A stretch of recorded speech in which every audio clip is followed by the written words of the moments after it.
Next Sikandar Kumar, mister Sikandar Kumar. धन्यवाद sir. मान्यवर, मैं जो आदरणीय वित्त मंत्री श्रीमती निर्मला सीतारमण जी ने वर्ष 2025-26 के लिए सदन में बजट पेश किया है, उसका समर्थन करने के लिए खड़ा हुआ।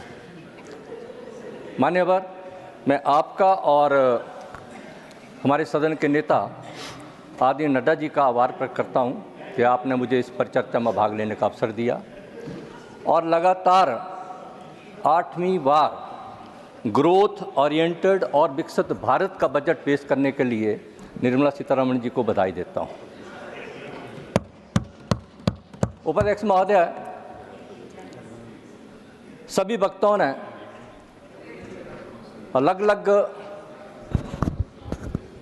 क्षेत्रों के बारे में विषय जो है बजट के बारे में हमारे बीच में रखा।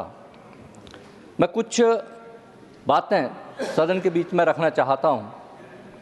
ये बजट 140 करोड़ भारतीयों की आकांक्षाओं और आशाओं के अनुरूप देने के लिए मैं देश के यशस्वी प्रधानमंत्री आदरणीय नरेंद्र मोदी जी का भी आभार प्रकट करता हूं, क्योंकि इस बजट में समाज के हर वर्ग के लिए, चाहे वो युवा हो, महिला हो, कर्मचारी हो, मजदूर हो, SC, ST, OBC हो, हर वर्ग के लिए इस बजट में कल्याणकारी योजनाएं समाहित हैं।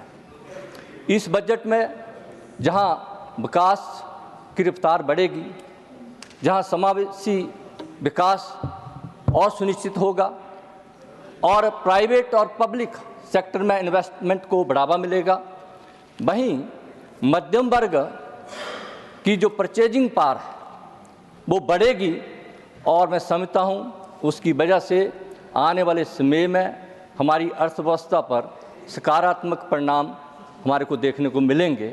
उसके लिए भी मैं आदरणीय मोदी जी को और वित्त मंत्री जी को बहुत बहुत बधाई देता हूँ।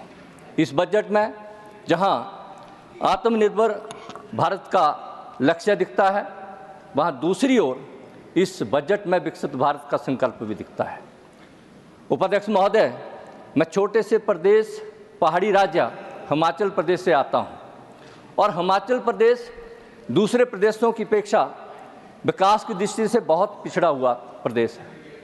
लेकिन मैं तो आभार प्रकट करना चाहता हूं देश के माननीय प्रधानमंत्री जी का कि पिछले 10 वर्ष के अंतराल में, पिछले 10 वर्ष के कालखंड में हिमाचल प्रदेश के हर क्षेत्र में, चाहे वो शिक्षा का क्षेत्र हो, चाहे कृषि बागवानी का क्षेत्र हो, चाहे मेडिकल का क्षेत्र हो, चाहे साइंस टेक्नोलॉजी का क्षेत्र हो, चाहे हम बात करें एयर कनेक्टिविटी की, बात करें रोड कनेक्टिविटी की, बात करें रेल कनेक्टिविटी की, हर क्षेत्र में ऐतिहासिक विकास जो है वो आदरणीय नरेंद्र मोदी जी ने और उनकी प्रयोजनों के माध्यम से हिमाचल प्रदेश में हुआ है। मैं उसके लिए भी माननीय मोदी जी का बहुत बहुत आभार प्रकट करना चाहता हूँ। मान्यवर, में कुछ योजनाएं जो पिछले 10 वर्ष के कालखंड में हिमाचल प्रदेश में जो केंद्र सरकार ने शुरू की थी और वो कंप्लीट भी हो गई है, लगभग 70% जो है वो प्रोजेक्ट कंप्लीट हो गए हैं, 30% पे जो है वो काम चला हुआ है।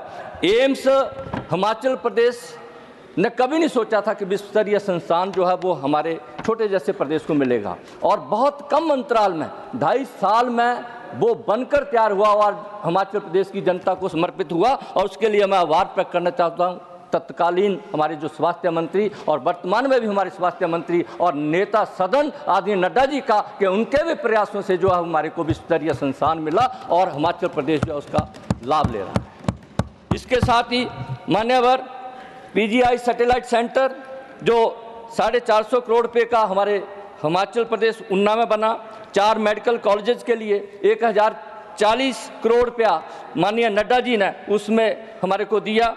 और इस बजट 2025-26 में जहां देश भर में जो कैंसर एक गंभीर बीमारी है, देश भर में इसके पेशेंट में बढ़ोतरी हो रही है और मैं तो आभार प्रकट करना चाहता हूं मोदी सरकार का और वित्त मंत्री जी का कि उन्होंने ये फैसला लिया है, इस बजट में ये प्रावधान किया कि हर एक डिस्ट्रिक्ट में आपके day care cancer care centre खोलने का, उसके लिए भी मैं आभार प्रकट करता हूं। और इसी बजट में जहां MBBS की सीट इस साल में 10,000 बढ़ाने के लिए और आने वाले 5 वर्ष में 75,000 MBBS सीट बढ़ाने का फैसला वो भी स्वागत हो गया, उसके लिए भी मैं आभार प्रकट करता हूं। मान्यवर, शिक्षा क्षेत्र की बात करूं तो हिमाचल प्रदेश में सेंट्रल यूनिवर्सिटी धर्मशाला 1300 करोड़ रुपया, IIIT उन्ना 300 करोड़ रुपया, hydro engineering college Bilaspur 140 crore रुपया, IIM नाहन 500 करोड़ रुपया, medical device park Nalagarh 350 crore रुपया, बल्क ड्रग पार्क हरोली उन्ना 1900 करोड़, 3200 करोड़ रुपया, जो रोड कनेक्टिविटी की मैं बात कर रहा था 3200 करोड़ रुपया, पिंजौर नालागढ़ 4 लेन 1692 करोड़ रुपया, कीर्तपुर मनाली 4 लेन 6000 करोड़ रुपया, परवाणु शिमला 4 लेन 13,784 करोड़ रुपया, पठानकोट चक्की मंडी 10,067 करोड़ रुपया, शिमला मटौर हाईवे 10,512 करोड़ रुपया।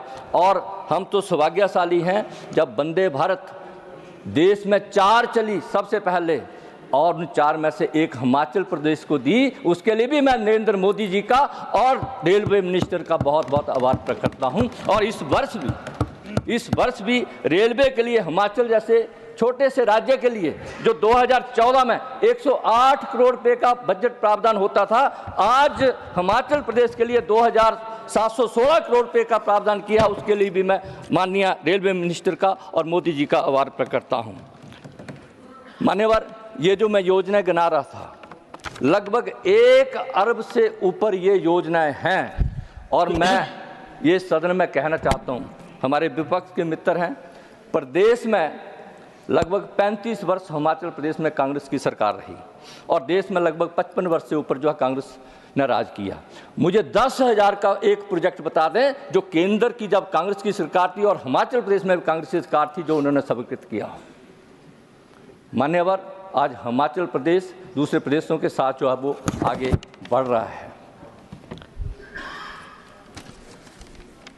उपाध्यक्ष महोदय, रिफॉर्म, परफॉर्म और ट्रांसफॉर्म के संकल्प के साथ देश की अर्थव्यवस्था लगातार आगे बढ़ रही है और मोदी सरकार की पिछले 10 वर्ष की आर्थिक नीतियों की वजह से और बेहतर आर्थिक नियोजन की वजह से और कुशल वित्तीय प्रबंधन की वजह से जो 2014 में जो भारतीय अर्थव्यवस्था 14वें नंबर पर थी, आज वो 5वें नंबर पर आ गई है।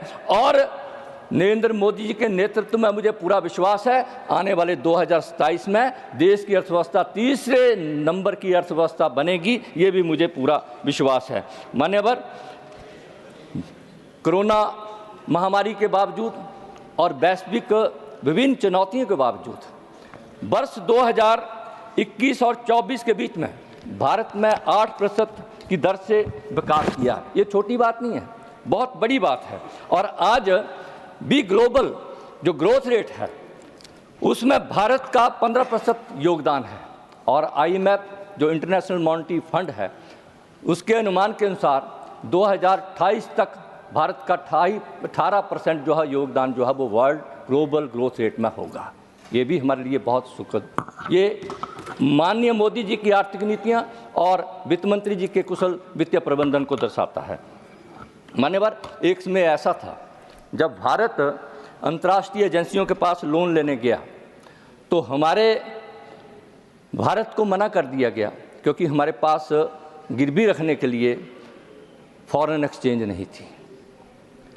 लेकिन आज जब हम ये कहते हैं कि 11वें से 5वें नंबर पर हमारी अर्थव्यवस्था आई है, मुझे ये भी कहते हुए गर्व महसूस हो रहा है कि आज भारत विश्व का 4था ऐसा देश है जिसके पास सबसे ज़्यादा फॉरेन एक्सचेंज रिजर्व है, $640.3 बिलियन।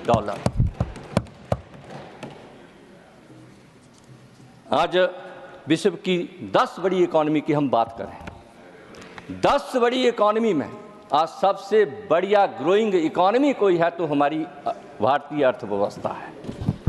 आज कॉस्ट ऑफ लिविंग अगर हम भारत की दूसरे देशों से कंपैरिजन करें तो cost of living, cost of consumption, cost of construction हमारे देश में कम है दूसरे देशों की अपेक्षा में। पावर्टी रेशो जो 2013-14 में 29.17 11% थी 2022-23 में घटकर 11.28% और 10 साल के अंतराल में यह 17.89% कम हुई है। और during this period, people, please give me 2 minutes. People during this period comes out of poverty index are 24.82 crore यानी 25 करोड़।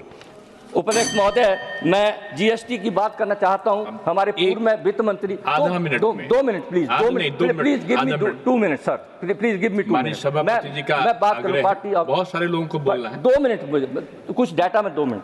जीएसटी की मैं बात करूं, जीएसटी हमारे 1 मिनट में बोलिए। सामने वाले मित्र ही लाए थे, लेकिन उसको इम्प्लीमेंट करने का काम किसी ने किया तो मोदी जी ने किया है। और जब जीएसटी नहीं था तो हमें जो है 35 से 40% जो है वो टैक्स देना पड़ता था, और जीएसटी लगने के बाद 18%, और जीएसटी की वजह से जो 2018 में इसकी कलेक्शन 0.9 लाख करोड़ थी, और आज वर्तमान में 1.95 करोड़ जो है वो इसकी कलेक्शन जो है वो हो रही है। फिजिकल एक्सचेंज रेट डेप्रिसिएशन के अभी मित्र हमारे बात कर रहे थे, एक्सचेंज रेट डेप्रिसिएशन अब 6.3% से घटकर जो 3.1% हो गई है। जो आप बात कह रहे थे वही मैं बात कह रहा हूँ। Physical deficit as a percentage of GDP जो 2024-25 में हमारा 4.9% था, आज घटकर 4.4% रह गया। Revenue deficit as a percentage of GDP जो 1.9 से घटकर 1.5% रह गया है। पर कैपिटा इनकम हमारी 86,454 करोड़ से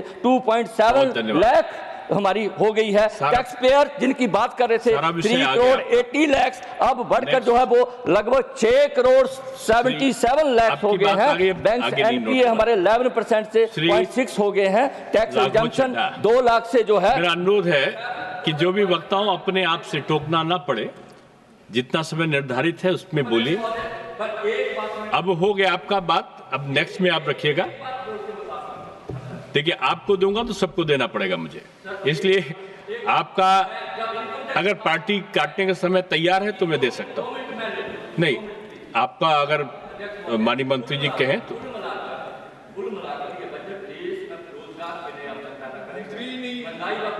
सभी को देना है। इसलिए मैं पुनः आदरणीय मोदी जी का और निर्मला सीतारमण जी का ऐसा बजट